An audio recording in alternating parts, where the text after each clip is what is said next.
Caroline Leavitt is not playing around. The Democrats over the past couple days have been using very insightful and hateful rhetoric against Elon Musk and Doge, and specifically they are going after and doxing Doge employees, and she is not having any of it. And we're going to get into her scorched earth press conference right now, but before we get into it, my name is Clayton Kurtz with TrendingPolitics.com. Please make sure to subscribe to this channel to make sure you don't miss any videos, because we are one of the only forces that are going up against the liberal media. We need your help. We need your support. Please stay tuned, and let's get into this. So like I said, guys, let me just take you through this tweet here first. Elon Musk posted this a couple nights ago.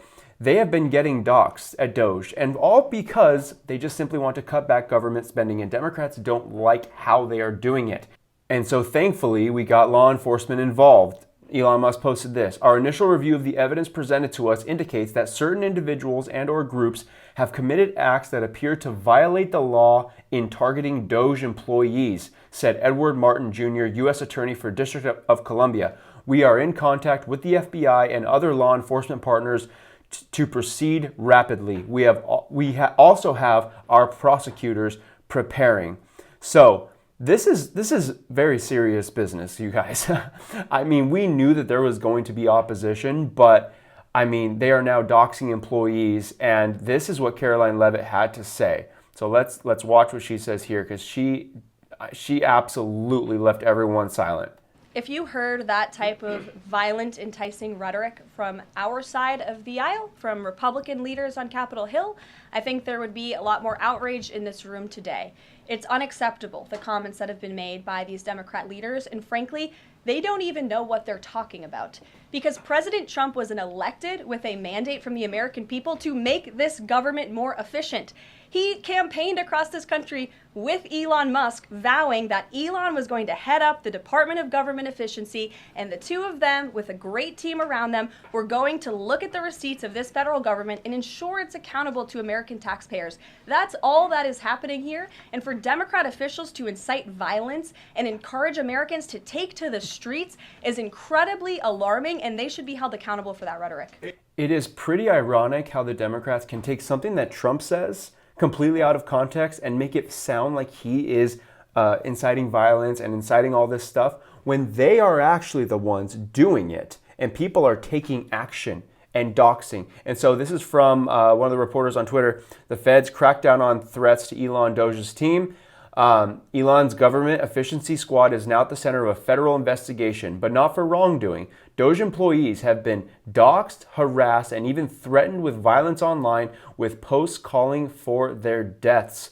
In a letter to Elon, which I just read a second ago, the U.S. Attorney promised to go after anyone threatening his people. He later doubled down online, saying his team is working with the FBI and prepping charges. The message is clear: targeting Doge employees could come with real consequences. And thank God, because once again, here's why the Democrats don't like Doge, is because it is highly effective, number one, the highly effective thing that Trump is putting out, and number two, it is going after their interests. For instance, cutting back on USAID, which we're going to get into right here. So here's from Colin Rugg. Press Secretary Caroline Leavitt says media outlets, including Politico, will no longer be making millions of dollars with taxpayer money.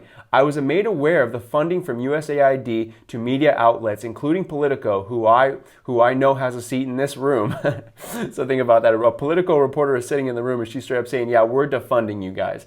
"I can confirm that more than $8 million worth of taxpayers' dollars have gone to essentially subsidizing subscriptions to Politico on the American taxpayers' dime, and it will no longer be happening. The Doge team is working on canceling those payments now." Let's watch this.